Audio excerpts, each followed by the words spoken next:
On entend beaucoup parler des tensions entre les États-Unis et l'Iran, mais en réalité, c'est juste la partie visible de l'iceberg. Ce qui se passe en coulisses, ce n'est pas un simple face-à-face, c'est la mise en place d'un tout nouvel axe de pouvoir mondial, et c'est ça qu'on va décrypter ensemble.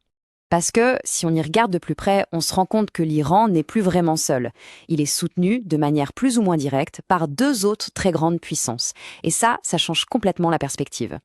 Et voilà, c'est là que tout s'éclaire. La vraie dynamique, aujourd'hui, c'est un affrontement entre blocs. D'un côté, les États-Unis et leurs alliés, et de l'autre, cet axe qui prend forme. Ce n'est plus un pays isolé qui est mis au défi, mais un véritable ensemble stratégique qui vient bousculer l'équilibre mondial.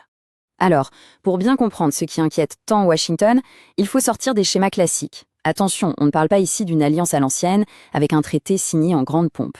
Non, c'est quelque chose de bien plus souple et peut-être au fond de bien plus dangereux. Ce qui unit ces trois pays, ce n'est pas l'idéologie, ce ne sont pas des valeurs communes, c'est du pragmatisme à l'état pur. Ils ont un intérêt commun, très clair et très simple, faire contrepoids à la puissance américaine et construire des alternatives au système économique et politique dominé par l'Occident. Et c'est ça qui est fascinant, c'est la complémentarité de leur rôle. C'est comme un puzzle où chaque pièce a sa place. L'Iran, c'est l'ancrage régional, au cœur des routes de l'énergie et des zones de tension. La Russie, elle, amène la puissance militaire brute, et surtout le parapluie nucléaire. Et la Chine? Eh bien la Chine, c'est la bouée de sauvetage économique, celle qui permet de contourner les sanctions. À eux trois, ils couvrent quasiment toute la chaîne de puissance. Bon, face à la montée de cet axe, la stratégie américaine a changé. On a un peu laissé de côté la diplomatie traditionnelle pour une approche beaucoup plus directe, basée sur le rapport de force. Et derrière cette approche, il y a une logique très, très calculée. Cette phrase résume parfaitement la philosophie en jeu. L'idée, ce n'est pas forcément de négocier, mais de montrer ses muscles pour créer de l'incertitude chez l'adversaire. Le but, c'est de le faire douter, de le pousser à hésiter, et donc, idéalement, à faire machine arrière. Cette stratégie de provocation contrôlée repose sur plusieurs piliers. D'abord, il faut agir vite, avant que cette alliance ne devienne trop solide. Ensuite, on cible l'Iran, qui est vu comme le maillon faible à cause de sa situation économique fragile. C'est aussi une façon de tester la solidarité de l'axe. Est-ce que Moscou et Pékin sont vraiment prêts à prendre des risques pour Téhéran?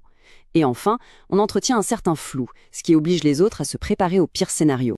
Mais, il y a un mais. Cette stratégie, elle a une énorme faille. Elle part du principe que tout le monde maîtrise la situation. Le problème, c'est que plus on joue avec le feu, plus on augmente le risque d'un dérapage, d'un accident que personne ne contrôle. Le plus grand danger, en fait, ce n'est pas forcément une décision de faire la guerre. C'est plutôt l'engrenage. Tout commence par une pression calculée, puis un signal qui est mal interprété, une réponse qui se veut défensive mais qui est perçue comme une agression. Et là, c'est la spirale. Chaque camp pense encore maîtriser le jeu, jusqu'au moment où, en réalité, plus personne ne le maîtrise. Et il y a deux facteurs qui viennent jeter de l'huile sur le feu. Premièrement, cet axe n'est pas un bloc uni, avec un commandement unique. Chaque pays a ses propres intérêts, ses propres lignes rouges. Deuxièmement, il y a la pression politique en interne. Pour tous les dirigeants impliqués, faire marche arrière, ça peut être perçu comme un signe de faiblesse, ce qui rend la désescalade extrêmement compliquée. Et il faut bien comprendre que, même sans aller jusqu'au conflit ouvert, cette confrontation a déjà des conséquences très lourdes pour tout le monde. C'est un bras de fer dont on paye tous le prix, d'une manière ou d'une autre. L'impact est partout. Les prix de l'énergie, évidemment, qui s'envolent à la moindre étincelle, les marchés financiers qui détestent l'incertitude et qui deviennent complètement volatiles, le commerce mondial qui se complique avec les sanctions, et puis, plus profondément, les alliances traditionnelles se fissurent et les grandes institutions internationales comme l'ONU perdent de leur poids parce que le rapport de force prend le dessus sur le dialogue.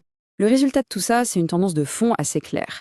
On assiste au grand retour d'une logique de bloc. Le monde est de moins en moins intégré et la méfiance est en train de remplacer la coopération. Historiquement, c'est une configuration beaucoup plus instable. Finalement, l'enjeu dépasse de loin les pays directement impliqués. C'est l'architecture même de l'ordre mondial qui est en train d'être redessinée sous nos yeux. Ce jeu de pression peut-il vraiment durer sans qu'il y ait un dérapage majeur? L'histoire nous a appris que les plus grandes crises naissent souvent d'erreurs de calcul. Alors que ces blocs se solidifient, il devient de plus en plus difficile de revenir en arrière, ce qui laisse une question assez vertigineuse en suspens pour notre avenir.